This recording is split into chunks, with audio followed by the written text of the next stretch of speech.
आपको एक आइडिया हो जाएगा कि अब सवाल कैसे आते हैं। ठीक है, सो बिस्मिल्लाहिर्रहमानिर्रहीम, हम स्टार्ट कर लेते हैं। देखिए, एक सवाल है ज़मीर के नाम से कि Zameer is in business providing legal services. ये एक सर्विसेज बिजनेस है। किसका बिजनेस है? सर्विसेज बिजनेस है।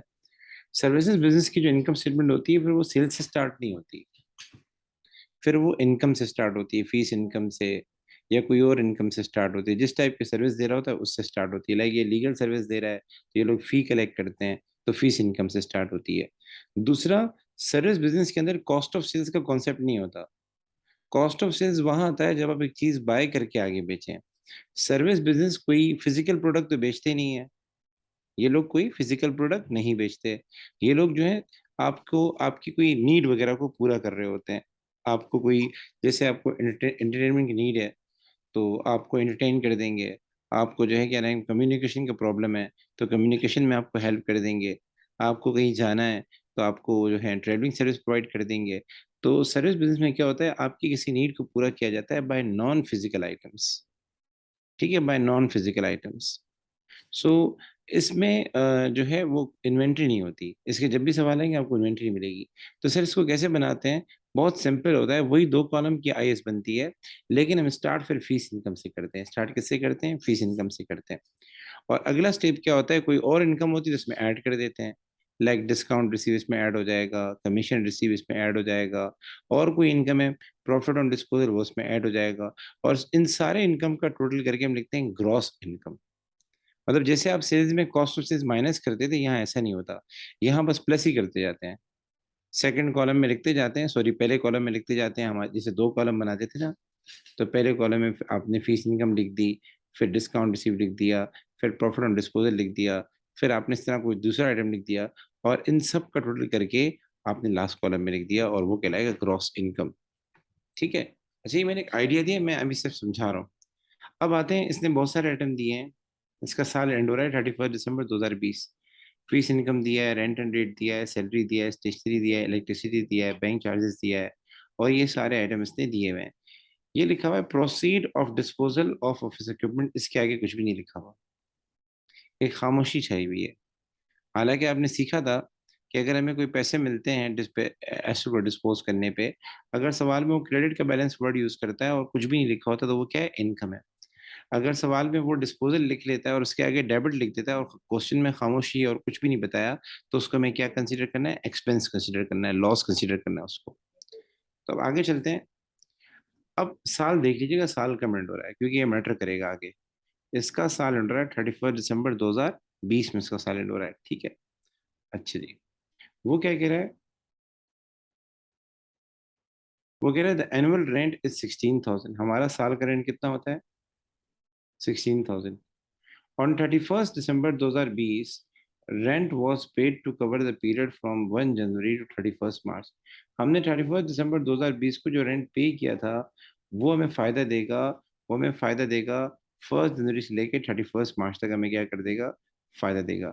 देयर वॉज नो अक्रूवल और prepayment eight rent eight 1 January 2020। जी, इसका क्या करना है?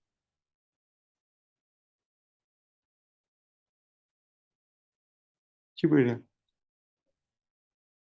मुझे बताएं मैसेज में क्या करेंगे इसका।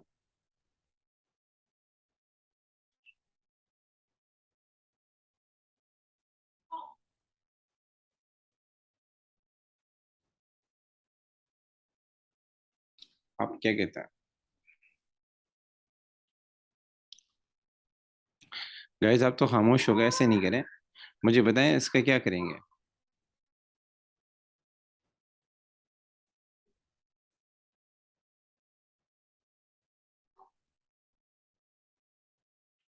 बेटा, कितना अमाउंट है देखें। पहले हमें ये देखना होगा कि जैसे कोई भी एक्सपेंस के हवाले से जब भी कोई बात होती है पेपर में, तो दो चीजें होती हैं। There are two things. One is whether it is accrued and other is whether it is prepaid. ये दो चीजें मैटर करती हैं। तो आपने कोई भी एडजस्टमेंट पढ़नी है, आपने ये देखना है कि क्या वो प्रीपेड है या अक्रूड है। साल के एंड में बेटा, साल के एंड में अगर कोई अक्रूड आता है तो हम ऐड करते हैं। साल के एंड में अगर कोई प्रीपेड आता है तो हम माइनस करते हैं। तो इसका बताएं। शाबाश बेटा, शाबाश बेटा। लेकिन मुझे ये बताएं कितना अमाउंट है, कितना अमाउंट हम माइनस करेंगे? अगर प्रीपेड है तो कितना अमाउंट माइनस होगा?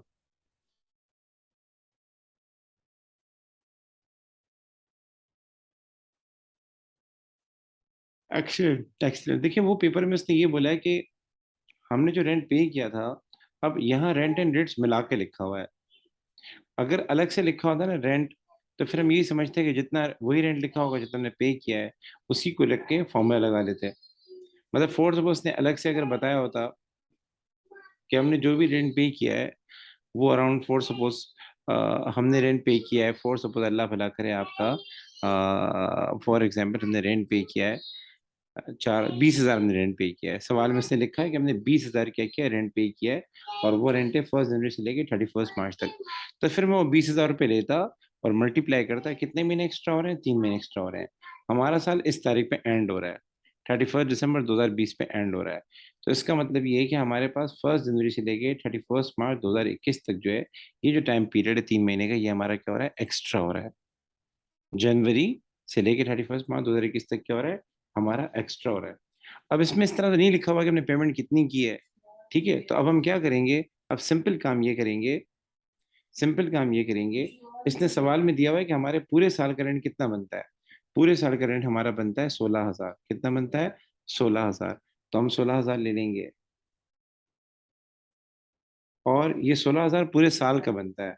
तो डिवाइड बाय 12 कर देंगे इसको, हमारे पास एक महीने का आ जाएगा। और कितने महीने एक्स्ट्रा हो रहे हैं? ये 3 महीने एक्स्ट्रा हो रहे हैं। तो मल्टीप्लाई कर देंगे 3/12 से।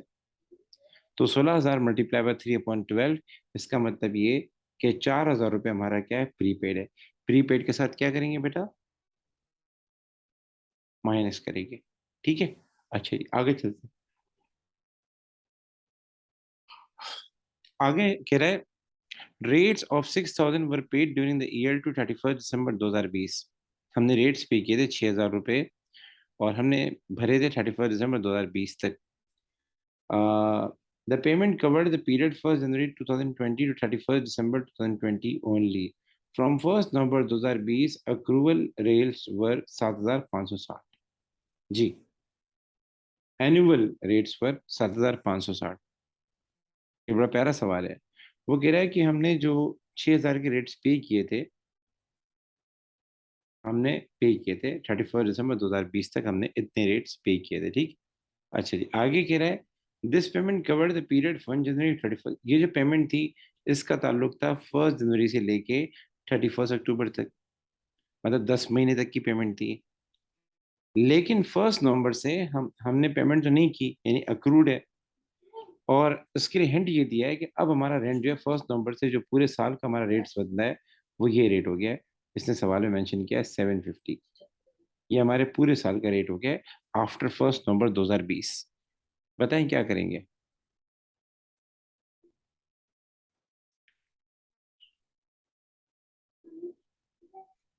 जी गैस, शाबाश। पहले मुझे बताएं अक्रूड है या प्रीपेड है, मुझे बताएं। शाबाश बेटा, शाबाश बेटा, आप सही बता रही हैं। देखें हमारे जो ये जो 7,560 है ना, ये 1 नवंबर से क्या हो गया? ये रेट्स हमारे बढ़ गए, ये रेट्स हमारे क्या हो गए? बढ़ गए। और हम पहले सवाल में देख लें, ये जो हमने 6,000 पे किए थे, ये 1 जनवरी से लेकर 31 अक्टूबर 2020 तक थे। तो बाकी हमने क्या किया? नहीं पे किया, नहीं पे किया। तो जो नहीं पे किया वो क्या हो जाएगा? अक्रूड है, और वो क्या होगा? ऐड होगा। अब अक्रूड 2 महीने का कितना बनता है, इसने ये नहीं बताया। इसने ये बताया कि 1 नवंबर से पूरे साल का रेट इतना बनता था, हमें तो 2 महीने का चाहिए। तो हम क्या करेंगे? 7,560 को लेंगे, मल्टीप्लाई करेंगे नवंबर और दिसंबर 2 महीने, और ये जो हमारे पास अमाउंट है ये एनुअल है। एनुअल मीन्स ये साल का अमाउंट है, तो डिवाइड कर देंगे 12 से। ठीक है। अब यहाँ नेट का बड़ा इशू आ रहा है मेरे पास, ये जो रात का टाइम है, मैं इसको कोशिश करता हूँ ठीक कराता हूँ कल से इंशाल्लाह, तो आपको प्रॉब्लम नहीं होगी। तो 7,560 मल्टीप्लाई बाय 2/12। ठीक है। अच्छा जी, आगे चलते हैं सर। इसका बताएं क्या करेंगे? फिफ्थ एंट्री का बताएं।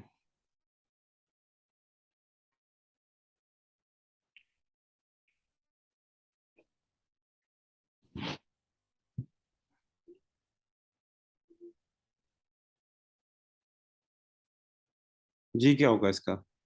शाबाश बेटा, ये हमारे लिए क्या हो जाएगा? बेडेड हो जाएगा। मतलब ये हम एक्सपेंस में लिखेंगे, 1885, ठीक है। अच्छा जी, उसके बाद डेप्रिसिएशन हमेशा आखिर में रिकॉर्ड किया करें। डेप्रिसिएशन हमेशा आखिर में। अच्छा, बेड डेट का आजकल नया नाम है, आजकल इसका नाम है इररिकवरेबल डेट। तो कोशिश करें जो न्यू टर्म है वो यूज किया करें, बेड डेट की जगह ये टर्म लिखा करें, इररिकवरेबल।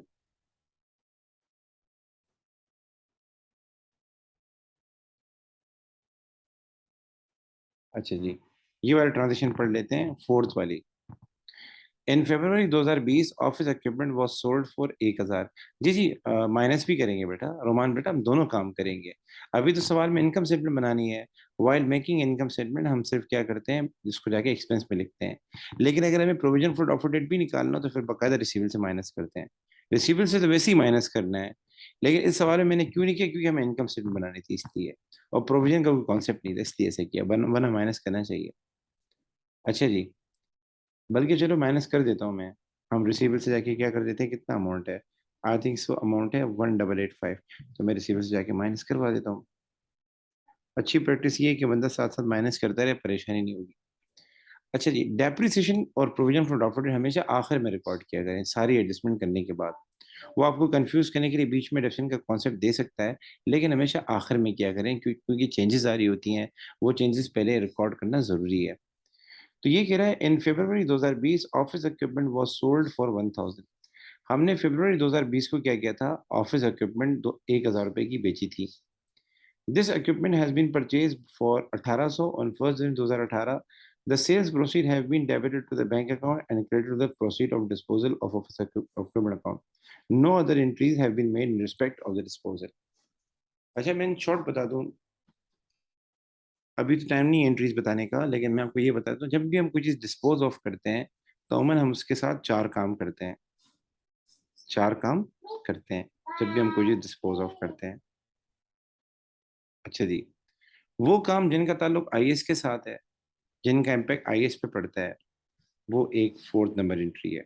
फोर्थ नंबर एंट्री ये कि जो चीज़ आपने बेची, उस पे ये देखना है कि उसमें में गेन कितना हुआ और लॉस कितना हुआ, ये देखना और उसको रिकॉर्ड करना। तो आप जाके देख लें, हमने जो है क्या नाम है, एक चीज़ 1000 रुपये की बेची, ठीक है, 1000 रुपये की बेची, और ये हमने खरीदी कितने की थी, 1800 की खरीदी थी 1 जनवरी 2018 में, और हमने क्या किया, 1000 की बेची है। तो इस पे हमें गेन एंड लॉस रिकॉर्ड करना होगा। अब जाहिर है हमने 1 जनवरी को 2018 को ये चीज़ 1000 रुपये की बेची थी, जाहिर है हमने इसको इस्तेमाल किया होगा, इस्तेमाल से इसकी वैल्यू गिर गई होगी। तो हमें कितना फ़ायदा हुआ, कितना नुकसान हुआ, इसके लिए एक टी अकाउंट भी बनता है। और आप, मैं चलो टी अकाउंट बना ही देता हूँ आप लोगों को आसान कराने के लिए। ये टी अकाउंट बना देता हूँ मैं आपको, इसको कहते हैं डिस्पोजल टी अकाउंट। और इसमें जाके जो भी इसकी कॉस्ट हम लिखते हैं डेबिट साइड पे, और जो हमें फायदे हुए इससे यूज करके फायदे हुए, बेच के फायदे हुए, वो लिखते हैं क्रेडिट साइड पे। डिस्पोजल अकाउंट क्या होता है, डिस्पोजल अकाउंट हम तब बनाते हैं जब किसी नॉन क्रेडिट को बेचते हैं। इवन कभी पेपर में कैश बुक बनानी और लिखा हो कि हमने मशीन बेच दी है, लिखा हो कि हमने इक्विपमेंट बेच दिया है, तो आपको चाहिए रेफरेंस में मशीन का नाम नहीं लिखा करें, रेफरेंस में डिस्पोजल का नाम लिया कर लिखा करें। तो डिस्पोजल अकाउंट क्या, एक टेम्पररी अकाउंट होता है, गेन एंड लॉस फाइंड करने के लिए होता है। तो उसको बनाने का तरीका क्या है, हम सबसे पहले क्या करेंगे, जो भी हमारे खर्चे हैं इस साइड पे लिखेंगे, और जो भी हमें फायदे हुए हैं क्रेडिट साइड पे लिखेंगे। तो हमें क्या क्या फायदे हुए, अगर आप सवाल में जाके देखें, हमें 1800 रुपये तो मिले, बेच कर मिले। फिर हमने इस मशीन को इस्तेमाल भी तो किया होगा ना बेटा। जब हमने इस मशीन को इस्तेमाल किया होगा तो जाहिर है इसकी डेप्रिसिएशन रिकॉर्ड होगी, हुई होगी। डेप्रिसिएशन मीन्स जो फायदा आपने इस्तेमाल करके उठाया। कुछ लोग बोलते हैं एक्सपेक्टेड फॉल, वो भी सही है। और कुछ लोग कहते हैं कि किसी भी नॉन क्रेडिट्स को इस्तेमाल करके जो फायदा आपने उठाया वो क्या कहलाती है, डेप्सिन कहलाती है। तो डेप्सिन फाइंड करना आती है आप लोगों को। इस पे जो मेथड लगेगा वो लगेगा, स्ट्रेट लाइन मेथड लगेगा, और 15% है। साल एंड होता है हमारे पास, कब एंड होता है, 31 दिसंबर पे एंड होता है। जी गाइस, आप लोग क्या कहते हैं, क्या करेंगे।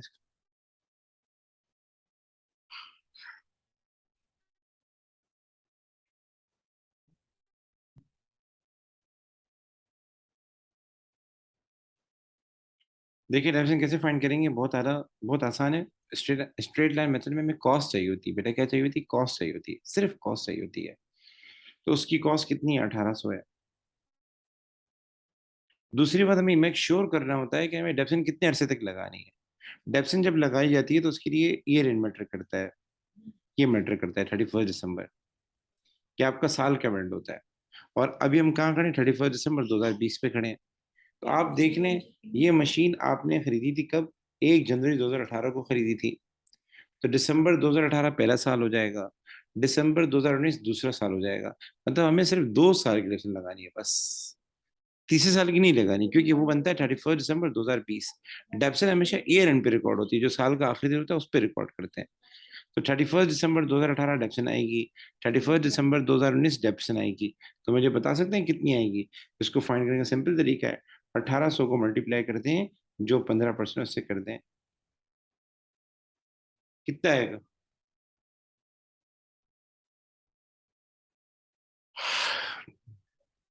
270 आएगा। अच्छा, ये 270 सिर्फ 1 साल की डेप्सन है। डेप्सन हर साल लगती रहती है, हर साल। ये मशीन हमने बेची, खरीदी थी 1 जनवरी 2018 को खरीदी थी।